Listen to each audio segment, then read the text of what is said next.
Josh Zisook. Rabbi Josh Zisook, it is a pleasure having you here at EDS. It's amazing to be here and good to be on the podcast. This is the second time for you. I'm happy to do this again. We'll do it a third time. Yeah, anytime with Jonah Halper. That's the everybody. energy that we like to bring here. Pleasure. Okay. So last time you were here, it was Rabbi Schumann, and you're from Skokie Yeshiva, Hebrew Theological College, and we were talking about a number of subjects. Obviously, the big one was the fact that you had your centennial, 100-year celebration, and all that went into that. With that, how you were able to raise money for the annual campaign, the capital campaign. You had a major capital project, and something that we kind of touched in was about alumni. And you're also involved. You're the go-to person on alumni engagement. Is that correct? Right. Okay. Oh, That's wow. it. Yeah. Yeah, that's my job too. Absolutely. We love it, though. Yeah, it sounds like it.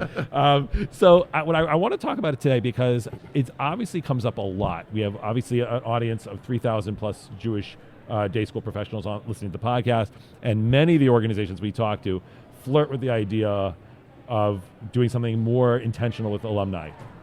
Now, the impression is, and you can obviously correct me if I'm wrong, is that alumni requires a serious amount of engagement. It's not like, a flash in the pan, you check in once in a year. Like, I would imagine there's aspects of nostalgia, they're helping them recapture the feelings they had when they were a student themselves, their teachers, their Rebbeim, their English teachers, whoever it is, things like that, their old classmates.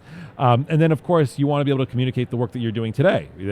A school, if you're an alum from 25 years ago, I would imagine that the school has evolved itself over the years. So, I'd like to dig into this a little bit more because I think for people who are trying to consider how to engage alumni or should they engage alumni, talk on a high level first. Just, is alumni a good audience to really focus on, and what does it look like when it's done well? What is on a high level, like how do you know you're cooking with gas when it comes to the alumni? Right. No, it's excuse me. It's definitely it's an amazing audience. It's a necessary audience for any school, for any yeshiva. They are the dollars in the future. They have this nostalgia to the yeshiva, to the school. They want to give back. They want to be part of the fun, so to speak. They want to be part of it. And, it does translate. And when you know that you've done it well, you see people engaging, you get messages, and, people are just incredibly excited to be part of it. So, we'll see down the road how much that translates. Okay, so so that you just kind of touched on it. How long have you intentionally been doing alumni with HTC? Okay, good question. So, we were really lax about being in touch with our alumni for about, I would say, 15 years. 15 years. And how old is the high school? 100 years? No, the high school is about 60 years old. 60. The institution is 100 years old. Right. Actually, we're 102nd year. And before our centennial year, we were trying to figure out, hey, we're reaching our milestone year, and we have not really been in touch with our alumni the way we should. Right. Shout out to the previous alumni director, Rabbi Barish Kardash, who was there before, who really got a lot of people involved, a lot of alumni involved in certain programs that we have today were because of his efforts. But we saw that there was a lull. When Rabbi Kardash left the yeshiva, we basically said, where are our alumni? Where are the guys? Where are the donors? So we had, this 15-year period of non-engagement, certain engagement from parents who were alumni, but it just was not there. Right. So for anyone listening at home that you don't have anything going on, you were also in a situation we were where you had in this going boat. On. Okay. Nothing going on. Nobody home. Nowhere to talk to. Right. So we figured out, we got to do this. If we want to launch a centennial year and really get people involved and get them back in the fold and be proud of their yeshiva in the 100th year, we got to do our work and really do a lot of work. So Baruch Hashem, we had to hire a few people as well to be on board with that. It's a very daunting task to do it all by yourself. Shout out to Avery Amster who got it started, and our current Morty Greenland, who is helping out with the alumni engagement at the moment. But between us and between Rabbi Schumann and Alexis and our team, we had our work cut out for us. Okay, so it sounds like you have a little bit of a team now focusing on alumni. What are some of the kind of the core elements of a successful alumni engagement? Like, what are you looking for to say, okay, we're doing a good job engaging them in our school? So we had to start from the basics. The basics of just reaching out to them. Contact information, right? Yeah, I mean, like find really, and we had an issue where our CRM, our database was inadequate for this. We had a Jimmy rig, but we used Airtable, which is very, very interesting.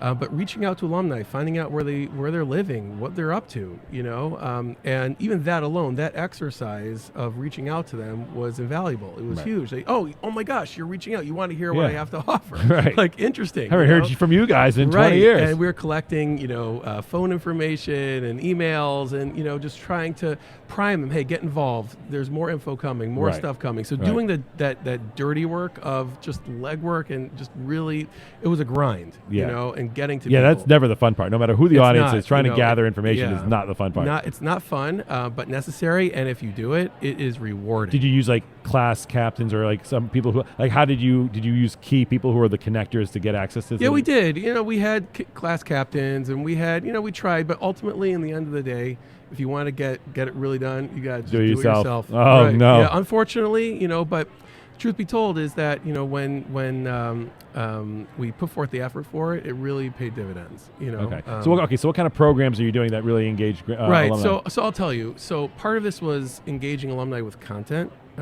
interesting things, asking them to provide content that we would so basically for us, by us kind of thing. Like they're doing the work. Exactly. And we could talk a little bit about the events and how this unfolded and then how it really transpired. But we were asking our alumni, hey, tell us about yourself so we can spotlight you on our website, or you're featuring alumni. Exactly, featuring alumni, and they love that. We were featuring our rabbinic alumni in our weekly Divrei Torah that was going out, about 3 or 4 alumni in every issue, and they loved it. People loved that more than I don't want to say this, but they love just seeing. Forget the Torah portion of the pamphlet. They wanted to see their friends. Right, it's a very human condition. Yeah, it was amazing. In the newsletters, we were spotlighting people, and print is not dead. We were sending stuff out to them with their friends, seeing, hey, this is what this guy is doing. We started a podcast called the Yeshiva Show. And the Yeshiva Show. And Mo, yeah, Baruch Hashem. This was, I think, we'd had 30 plus episodes. One host, 2 hosts? We had 2 hosts, and we took the podcast on the road to different events down the road. We'll talk about that. But we were just getting, alumni on, talking about nostalgia and obviously different episodes, Rabbi, and different episodes resonated with, with different people, and just trying to hit all the alumni in different ways that resonated with them. Right. That was really the key. That was the key to that. Also, at the same time, we were publishing a centennial book, which was a 600-page book. And we were asking our alumni of the school, the 100 years of the school. And we said, hey, alumni, share your memories, share your photos, share anything you want to share about the yeshiva. Obviously, we had to edit out some of that stuff. Yeah, I'm sure there was some amount of... we're going to have to republish the 200-year book. Discretion taken. There's like the PG version and the PG-13 version. Exactly. But even the outtakes are amazing. So I'm sure there were. Yeah, so, but people were just, sharing that stuff. And that was part of the engagement. Which is really amazing. We developed a website to allow people to see this, and we pushed it out on, email and social media and print and QR codes everywhere. We're trying to get people from every avenue, so marketing was a big piece of this. But what drove it really was the personalities, that were being featured, and people were seeing. And then when it led up to, the centennial events, now that was like a no-brainer. That was amazing. You know? So bring everyone together. Exactly. So we were running events. We started in Chicago, and not really knowing how this is going to roll. There's no precedent for this, right? No precedent. Went from not engaging alumni to engaging alumni. Right. Let's see how this thing goes. So we tried to figure this out. Up until then, we had our banquets, which bring some alumni in, but not much, So we said, hey, let's do something different, right? We're going to start the year, and we had what we called the Tish with Eitan Katz in Chicago. Oh, okay, cool. Yeah, and this was very cool. We said, we got to do something. Style music, right? Yeah, it was amazing, and just like an open fun. And we said, just for guys, just for alumni, and it was novel because all of our events, guys bring their wives, etc. But we found that they just loved it. They just loved the camaraderie. They loved the achdus. And we had an interesting epiphany because we said, let's take this on the road, right? And we knew we were going to figure out, the different events. So the next event was in New York. So we did this, actually, it was in Teaneck. You followed, obviously, like where there's concentration of alumni. Right. So obviously having that data in advance, we're doing that work helpful. To know where everybody is, to reach out to them. So, we had Eitan Katz again, right, in New Jersey. But at that event, believe it or not, Eitan Katz, I love you, Eitan, if you're listening to this, and we're good buddies. But having Eitan Katz there was a draw to bring people in, but people did not care. Right. They did not care about for all the best reasons, because they were there to see each other. Exactly. I love it. They were there to see each other, but they were also there to see the Rebbeim. We flew every Rebbe out to that event. I can't tell you the hugs, the warm feelings. You had guys who, yes, we were reaching out to them a little bit here and there and part of this, but it was something else. I mean, that I is can't wild. even tell you. Yeah. So that we saw was it was tremendous. I mean, it's true. Like if you think about any parlor meeting, you usually create a hook to get people in the door, right? But with the idea that the mission should carry the parlor meeting. So the idea is, okay, it did its job, right? Eitan Katz is phenomenal. I'm sure he did an excellent presentation. He performed wonderfully. Right. But everyone, like you said, everyone's motivations were the Rebbeim, the teachers, and the classmates, the whole thing. 100%. And people just walked away like, wow, right? Yeah. Our yeshiva cares about us. They want to be involved. That's right? magic. Obviously, we had the swag and the good food. Yeah, all the good stuff. It was a great time. The but shirts it was like, oh, we care. We want to be part of this. You know, I mean, Romanian salamis didn't hurt. Yeah, we brought those from Chicago too. It was that. Eitan Katz was good. Wasn't the draw? Romanian salami was good. Romanian salami was good. Right. But it was the peer-to-peer stuff. Right. So then we took that. We did the same type of event in Israel, the Great Synagogue, which was unbelievable. Coupled that with all of our alumni in Israel, had a Shabbaton in the Old City. Wow. Shout out to Nativ Aryeh. Thank you for hosting us. Oh, beautiful. To Rabbi, and Rav Hanan as well. And the Great Synagogue had 350, 400 alumni there that came, and they loved it. Rabbi Beryl Wine was a featured speaker, one of the most illustrious stalwart of alumni. original Chicago. Yeah, I mean, and you had every walk of Israel life at the Great Synagogue, Kippot Zerukot and Black Kippahs and Roshi Yeshivas, and it didn't matter. They were there because they were all proud alumni of the yeshiva. We had Shlomo Katz at that event. That was also fun. Yeah, keep it in the family, you know. But again, we saw the nostalgia, and people they were just so happy, to be there and be part of it. And then eventually continue. We went to California. We did it in Los Angeles at Aryeh Goldberg's house.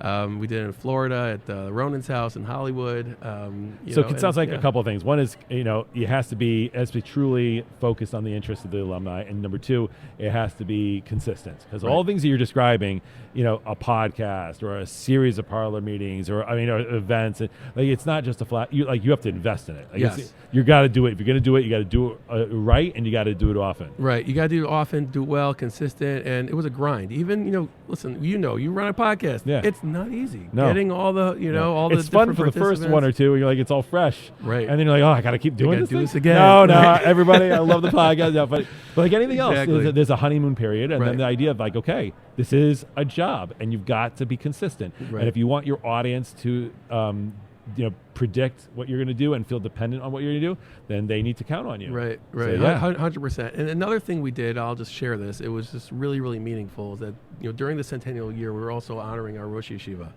So we're honoring Rabbi Friedman, who retired after many, many years at the yeshiva, and we were writing a Torah in honor of Rabbi Friedman, and thanks to Altruicity and Jonah. That's right. We did help you with whole coming up with that strategy for Safer Torah campaign.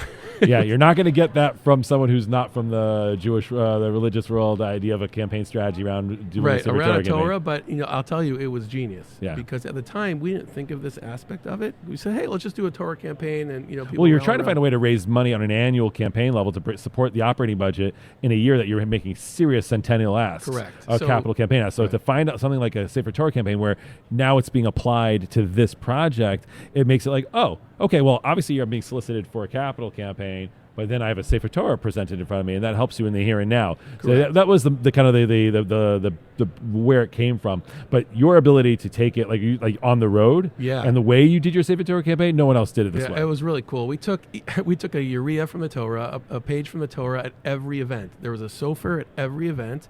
And we said, we want every alum to write a letter in this Torah. Wow. However much money you're going to give, it doesn't matter. Right. And people argued with us. Well, was it hundreds of people who ultimately did it? Yeah, everybody. I mean, we had everybody. They came in, they wrote a letter. Then, by the way, we took a picture of them writing a letter. Of course. And sent them that picture with a branded HTC 100. Beautiful. Branded picture of them writing the letter in the Sefer Torah, sent it to the alum. Absolutely. That's money right there. Exactly. So, but at that time, we didn't ask them for anything.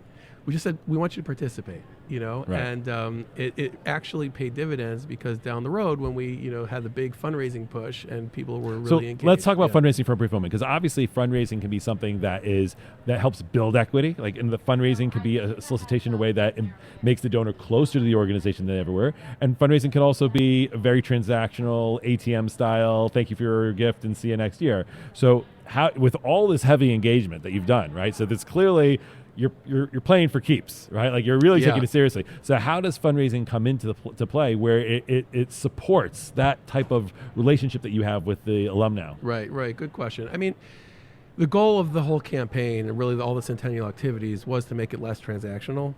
To really make it, personal, feel like I'm part of this, and obviously we're dealing with lots and lots of alumni. So, having those personal coffee meetings with everybody was impossible. But to the extent that we could do it, that was the goal, So when we ran a, crowdfunding campaign at the end of the year, having those ambassadors, they were just very, very willing and open to help support the, Centennial campaign, as a result. But because of that, because of all the engagement, we have tried, to continue this, make it, that, hey, like we've touch points with alumni all over, the United States and in Israel. And, it's not just, let's call you once a year for money. It's, throughout the year, we're throwing things at them in whatever way that is meaningful to them. So that's kind of the idea, and it is harder, because you have this buildup of a centennial year and continuing that, after the year. This past year was 101. Now we're at 102, but we launched. Doesn't sound as good as Centennial. Right, I know it doesn't sound, but 102. It's even with a 101, 101 works. 101 was great. It's like it's got a school reference to it. I'm taking the 101 course. Right. You have the HCC 101 Back to Basics. That one Back to Was that the campaign name? I wanted to do that. Oh, come on, missed opportunity. Back to Basics. Right. That's what I was going for, but we chose a different campaign. But, all right. It was a good idea, and as you have to have a lot of ideas. But with 102, but we launched a network online for alumni to engage business wise. To be networking professionally. Exactly. Help you find a new next job. Help someone who's up and coming. Things like that. Exactly. Oh, that's great. And so there's some engagement going. Is that in in there. a separate platform? Is that like LinkedIn, or what are you using? That's a separate platform. We use a company. It's Gravity, and it customized it for us. So thank God that's going. But we're continuing with the spotlights. The podcast relaunched. Awesome. People wanted to hear their friends, hear the nostalgia.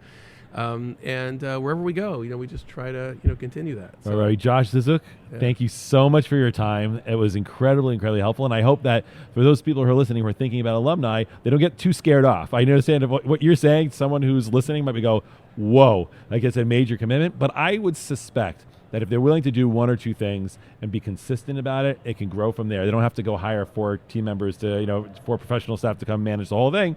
Start with something humble, but be consistent, maintain the contact, what you're saying, and I think they can be successful. So thank you, Rabbi Josh. Always a pleasure. And Jonah, always thank you for your advice, your ideas, your creativity, you're there for us. So thanks so much, Jonah. Yeah, thank you. Bye-bye.